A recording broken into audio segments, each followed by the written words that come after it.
from an interview, but happy to be with you today. For those of you unfamiliar with my work, every year I read through every issue of every English language nutrition journal in the world, so busy folks like you don't have to. I then compile the most interesting, most groundbreaking, most practical findings to new videos and articles I upload nearly every day to my nonprofit site, NutritionFacts.org. Everything on the website is free. There are no ads, no corporate sponsorships, strictly not commercial, not selling anything. Just put it up as a public service, as a labor of love, as a tribute to my grandmother, whose own life was saved with evidence-based nutrition. Dun, dun, dun, dun. All right, let's go to your questions.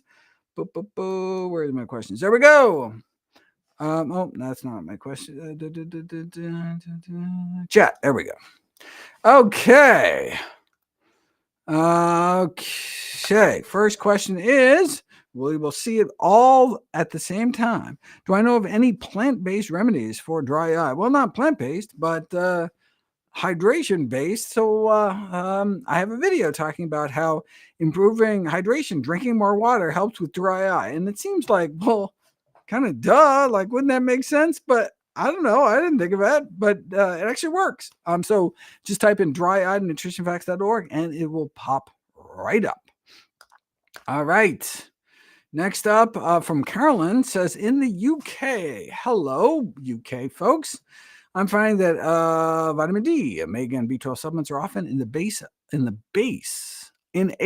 of alfalfa, vitamin E, or carrageenan. In small amounts should I avoid?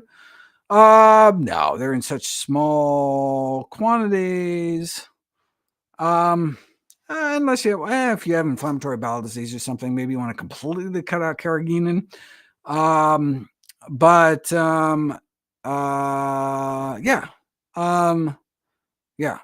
that, just have tiny little amounts of alfalfa, even large amounts of alfalfa probably wouldn't hurt you.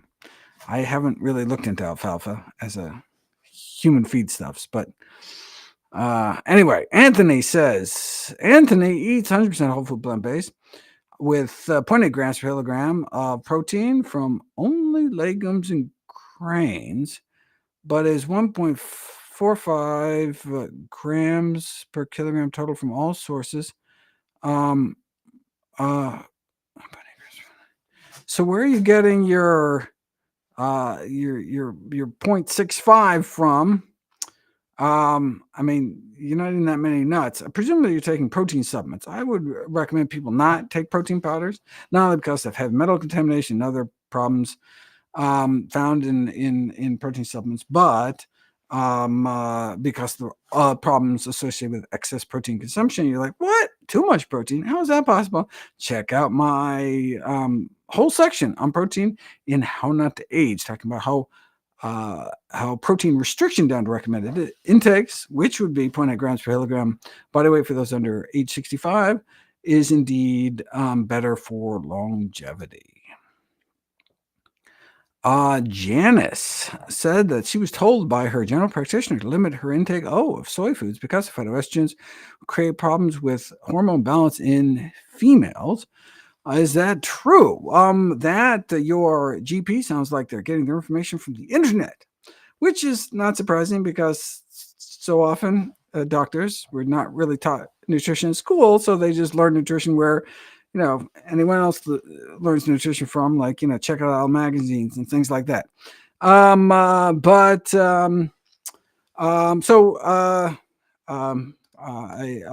certainly talked about soy in the past, but can certainly talk about soy again. Soy, people don't understand. There's two types of estrogen receptors in the body. There's alpha and beta. The phytoestrogens in soy bind to beta receptors where our own endogenous estrogens preferentially attach to alpha.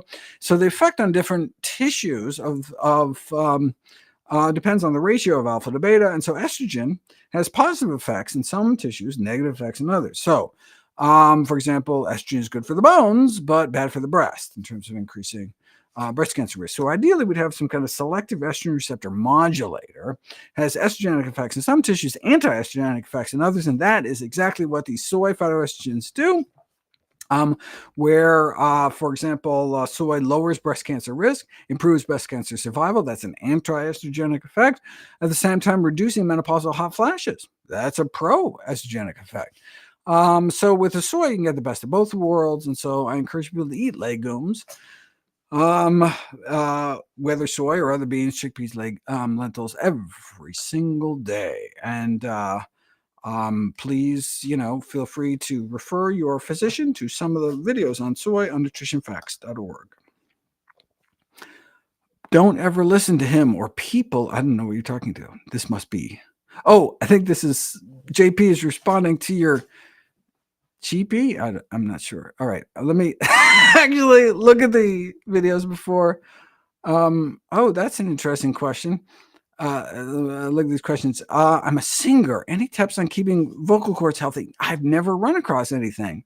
That is so cool. I know certainly for, well, in terms of treating symptoms, right? Like the slippery elm bark and licorice root and things like that, but that's not actually making your vocal cords healthy. It's a fantastic question, something I've never looked into, and I love when I run across things like that because it makes me really curious. I want to dig around. Doesn't mean I'll find anything, but I will definitely look around. That is very cool. Can I speak about ResveraCel? I assume you mean resveratrol, and I don't think it's from duck feathers. I presume they get it from grapes. It's kind of like the red wine compound, but I talk about it in How Not to Age. Basically saying that those randomized to resveratrol had a acceleration of brain shrinkage. So if you want to shrink your brain, resveratrol is a supplement for you, but I would rather keep my brain the same size. Thank you very much. Bioidentical hormones, yes or no? No. And you can check out my bioidentical hormones video and section in How Not to Age to find out why. Paul says, how do I avoid confirmation bias? Oh, that's a great question. Well, I mean, so you do the broadest possible swath of research that you can. So you don't rely on secondary citation, just kind of looking at, you always go to the primary research. So you don't just rely on what a review says because they are citing whatever studies they want to cite. Even systematic reviews can be different based on the inclusion criteria. And so you want to go to the primary literature and has as wide breadth as possible. And then particularly you go to, so if you're doing something on some particular food, you see what both the kind of the pros and antis think. And you look at all their sources, what they cite. So it said, to get the broadest kind of swath of information possible, so you can really see where the best available balance of evidence is. I mean, it's so easy to kind of pick and choose. The literature is so vast, there's so much garbage in it that you can kind of pick and choose anything, almost anything from the literature. But so you go to you can look at clinical guidelines, which tend to have not just published in peer-reviewed journals, but actually have some presumably additional level of scrutiny. You can stick to better journals, there's the whole range of so-called peer-reviewed journals, but actually these kind of predatory paper mills, which are just in it to make money and churn out just absolute garbage papers. Anyway, I have a whole, in fact, I think it's going to be a 6-hour webinar, probably over 2 days, in October, I believe, on how to read a research paper. And I'll talk about the best ways to get at the best truth we can get from peer-reviewed medical literature, which, like democracy, Winston Churchill's quote about democracy, the worst form of evidence, except for all the others. All right, Nick says, I love banana ice cream after dinner. Who doesn't? And by banana ice cream, what they mean, presumably, is you take a frozen banana, a frozen ripe banana, and you put it in a food processor or a blender, and it turns into this like soft serve, delicious ice cream. And you can add berries or cocoa or all sorts of wonderful things. It's just a whole food, fruit, but it's like you're eating ice cream. How cool is that? Frozen cherries. Amazing. Anyway. Okay, but how long do I need to wait out so the banana enzyme doesn't interfere with the phytonutrients from a meal? For those of you who are like, what are you talking about? I have a webinar and a video at this point or a series of videos actually, talking about this phenomenon. There's this polyphenol oxidase enzyme, which is what turns bananas brown, as well as white mushrooms brown, and a few other foods, avocados, that can partially destroy some other wonderful nutrition. And so, for example, if you make your berry ice cream or cocoa ice cream with cocoa powder and frozen banana, you will not get all the wonderful, even if you eat it really quick and doesn't allow it to sit around, there's about a 30% decrement in those cocoa polyphenols when you mix it with banana, because this polyphenol oxidase enzyme is eating away at some of those cocoa polyphenols. But look, you're still getting 66% or whatever, right? 2/3, right? And so it's not like you're getting less nutrition. It's just you're not getting absolute maximum nutrition. Now, so if you're saying, well, I want maximum nutrition. Okay, how long do you have to wait? You have to wait, unfortunately, until it's out of your stomach. Till whatever polyphenols that you don't want to get hurt are out of your stomach, because as long as it's mixed in the stomach, you got a problem. But once everything's out of your stomach, well, then that polyphenol oxidase enzyme will get chopped up like other proteins that we eat. And so it's really just the mixing in the stomach that's the issue. But the problem is food can sit in your stomach, depending on what you eat, can sit in your stomach for hours. And so you could flip it. You could have your banana ice cream first, and then let it get out of your system before eating a meal, or you can just not worry about it and get a few less cocoa polyphenols. Put a little extra cocoa powder in it, and it'll all balance out. How about that? Make it even more chocolatey. Okay, Alexander says, could a spermidine-rich diet lead to cancer or harm an existing cancer? Oh, that is so good. That's a cool question. Okay. So for those of you who are like, what are you talking about? What is spermidine? So spermidine, as this long story, but is a DNA protecting compound. And so it is like, of all the longevity enhancing compounds on the planet with few side effects, spermidine actually has the longest lifespan extension. How cool is that? And it's concentrated in healthy foods like tempeh and mushrooms and wheat germ. And anyway, but anytime you have some cell protective mechanism, you're always concerned about, well, wait a second, what if you have cancer cells, right? And so, it's like you want to protect our telomeres, right? Because accelerated telomere attrition may be associated with accelerated aging.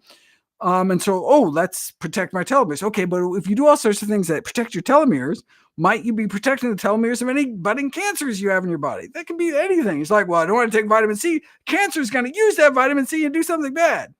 Okay, so theoretically, there's this risk. It's like, wait a second, we don't want to protect DNA if we have cancer. And so certainly for the telomerase boosting, that has any concerns have not panned out. So one need not worry about increased cancer risk. But for spermidine, let me see if I wonder if there's a recommendation. So I'm not worried about cancer in terms of developing cancer. But what if you already have cancer? If you have active cancer, should you be taking spermidine? I believe the answer is no. I would have to actually look back to How Not to Age, but I have some contraindications. And one of the contraindications, I believe, was active cancer. You just don't want to go out of your way to increase spermidine. But I would go to How Not to Age and make sure and not rely on my memory. That's why I write stuff down. All right. Next up, do you wash barberries when you eat them? Oh, well, your Persian friends probably know more than I do. So there's this famous Persian rice dish that uses barberries. This is why you can buy them in spice stores. And I just buy them and eat them. I don't know what you're washing. I don't know where you're washing them. Sometimes there's like little pieces of gravel. I don't know how you grow barberry bushes, how you harvest them, but I find sometimes you can get gravel, and you could crack a tooth or something. So that might be a reason to wash them. I don't wash them. I just get, and when I just try to get barberries that don't have kind of sandy sediment. But you can buy some brands of barberries and there's like little rocks in there, in which case, yeah, you really want to. Unfortunately, they don't float. That'd be cool if they floated. Then you just pour them in water and all the gravel's at the bottom and floating barberries, but no, they don't float. But it's probably a good idea to wash, certainly fresh produce under running water. And so, yeah, why not wash barberries in case there's some contaminating whatever. It's not something I do just because it's busy. But yeah, there certainly wouldn't be any downside to washing them. Just takes a little extra time. Okay. Oh, I am. Unhelpful Heap says, are you happy about the red dye ban? In fact, I was giving a talk that day or the day after. The FDA announced the ban. And I talked about red dye number 3. And I was, and the whole talk was how, the California Food Safety Act signed into law by the governor, and that by 2028, I think 2027, red dye number 3 wouldn't be able to be sold in California, but you still sell it in the rest of the country. And so, Center for Science and the Consumer Interest and other good consumer groups were pushing for this national ban, and it just finally happened like a week ago, maybe 8 days ago or something. But I read it that morning. I was like, oh my God, I gotta change my talk. So I changed the talk and talked about how, ta-da, we finally have the ban. Of course, the ban does not go, national ban doesn't go in effect till 2027 for food. I believe 2028 for medications. It's used to, dye like, pills red and things like that. So, so there's going to be a phase out, but, we're going to get rid of it. And it's funny because it was 1995, I believe, where it was banned for use in cosmetics and for topically applied medications because it was found to cause cancer in laboratory animals. They're like, well, we don't want to put some cancer-causing thing in cosmetics, but it was still allowed in food through some like loophole. Like it was just like, anyway. So for all this time, for decades, for how many? So to 1995, right? So God, 30 years, it's been illegal to put on your skin, but legal to put in your mouth, right? Like maraschino cherries, like the classic red dye number 3 kind of thing. But anyway, the vibrantly red colored foods. Anyway, so yes, I'm so happy. Now, there's all sorts of other things that the California Food Safety Act banned, like certain carcinogenic dough conditioners used to make certain bread, a bread additive, and that's movement that and many of these substances are banned throughout much of the rest of the world, still legal here. Hopefully, the FDA will take further movement in that direction, and we will see what happens with FDA going forward. What are the dietary guidelines going to look like? We're under a new administration now, and who knows what's going to happen? Let's find out. Okay, Waffler says, thanks for all my hard work. Any tips for pernicious anemia beyond B12 supplementation? Anything to address the underlying cause? So pernicious anemia is B12 deficiency, which is caused by, it's an autoimmune condition where your body attacks part of your B12 absorption machinery, so you don't absorb it as well, and so you can end up seriously B12 deficient. And so basically you end up just having to make sure you get sufficient B12. But the question is, well, wait a second, can we treat the underlying condition? I've never heard of any kind of treatment or kind of reversal. There's some autoimmune diseases that we can actually treat, reverse, improve, like rheumatoid arthritis and certain inflammatory bowel diseases. And we can, by eating an anti-inflammatory diet, which is basically synonymous with a diet centered around whole plant foods, since the most anti-inflammatory food component is fiber and the most pro-inflammatory food component is saturated fat, you can see how that bears out in one's diet. So eating an anti-inflammatory diet, well, no wonder it would help with inflammatory autoimmune conditions. But there's lots of, and there's like case reports of helping out with certain autoimmune diseases like ankylosing spondylitis, but something like autoimmune thyroiditis, there we really haven't seen much in the way of treatment beyond just kind of thyroid hormone replacement therapy. So yeah, that's a great question. I do not know the answer to that question, but I've never run across anything other than, basically thanking your lucky stars that they found out that you had it so you could treat it. I mean, the reason they call it pernicious anemia is because the fatality rate was like some horrible percentage before they discovered out how to treat it.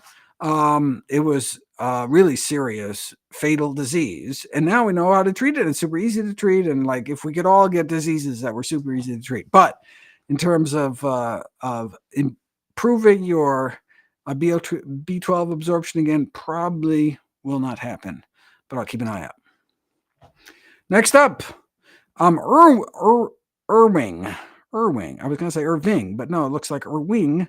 Plant-based remedies to increase your testosterone levels. I got a whole section in how not to age. I think it's in the preserving your hormones rather than preserving your sex life chapter, where I talk about the things that one can do to improve their testosterone. And basically it's losing weight. So basically obesity, sleep deprivation, and beer consumption all lower testosterone levels. And so there's lots of safe, natural ways to boost testosterone with diet and lifestyle changes, weight loss, improving your health, but also a teaspoon a day of fenugreek seeds, if you're just talking about food remedies, will increase your testosterone levels.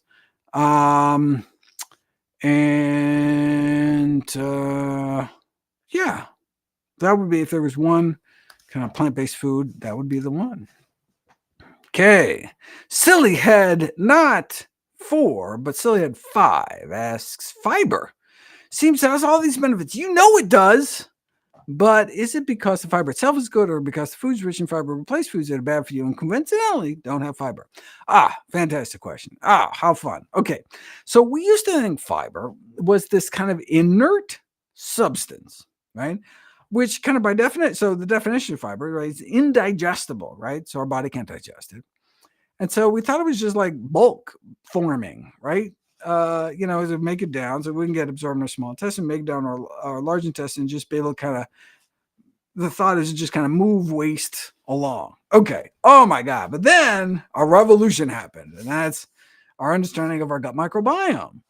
So fiber is the primary nutrient source for good gut bacteria. These fiber-feeding bacteria like bifidobacteria and lactobacillus, they eat fiber.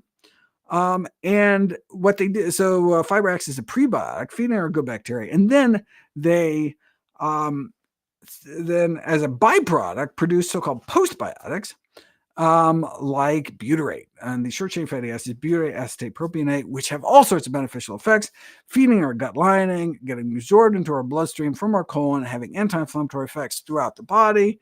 So you can decrease asthma exacerbations by eating more fiber, because you decrease lung inflammation because your good gut bacteria ate the fiber, produced these anti-inflammatory compounds. That's the reason why fiber is the most anti-inflammatory component of the dietary inflammatory index. And so it's the fiber itself has benefits, but we need help from our little friends, of our good gut bacteria. We feed them, they feed us right back. So it's not just a replacement. It's not just like, fiber-rich foods are good because we're not eating, cheeseburgers or something. No, fiber-rich foods are good because we feed good gut bacteria, which then do all sorts of beneficial things to us back, predominantly through the short-chain fatty acid production. Sharon says, can I share if the cinnamon benefit beats the downside of lead, cadmium, glyphosate? I'm not sure which cinnamon benefit you're talking about. but there are a variety. And yes, cinnamon benefit beats out um, I haven't actually seen much on heavy metal contamination or glyphosate contamination of cinnamon. There is certainly from cocoa powders you can buy. There's been some independent testing from both Consumers Lab and Consumer Reports, Consumers Union. They've tested different cocoa powders, and you can find one with low contaminant levels, which doesn't really matter if you just eat cocoa recreationally. But if you eat it every day, like I encourage people to, you really want to get one with low heavy metals. In terms of cinnamon, I've just not seen much out there. But the cinnamon, the benefits they see in these studies are people being randomized to cinnamon, which is presumably kind of cinnamon that we would get. And so it has, so the fact that benefits overall, more benefits than risk showed up suggests that cinnamon is good for us.